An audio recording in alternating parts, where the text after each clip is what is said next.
Mamata Bandyopadhyay ED আর CBI নিয়ে আজকে চাকলা উত্তর চব্বিশ পরগনার মঞ্চ থেকে ইডি সিবিআই নিয়ে তিনি মন্তব্য করেছেন। তো ডেফিনেটলি মমতা ব্যানার্জি কি বলেছেন সেটা না শুনিয়ে নিলে আলোচনার আঙ্গিকে আসা যাবে না। ইডি সিবিআইকে কিভাবে দেখছেন রাজ্যের শাসক দলের নেত্রী, দেখুন।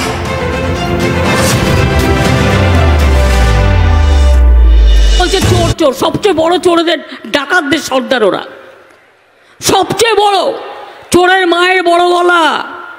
মাদার অফ থিপস আর সাউথস মোস্ট। এক একটা কোটি কোটি টাকার মালিক। বিজেপি করলেই ওয়াশিং মেশিন, আর তৃণমূল করলেই জেলে ভরো। বলছে সব নেতাদের জেলে ভরো, কোনো কেসের বিচার হয়নি। যে টাকা লুট করেছে ফেরত পায়নি, সোনাদানা নিয়ে গেছে ফেরত পায়নি কেউ, জেলে ভরে রেখে দিচ্ছে। তার কারণ যাতে ইলেকশনটা করতে না পারে, যাতে পার্টির কাজ করতে না পারে।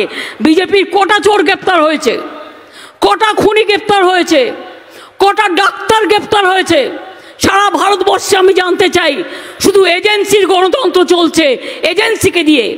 আবার নেতারা বলছেন গ্রেপ্তার বাড়াও, তা নাহলে জেতা যাবে না।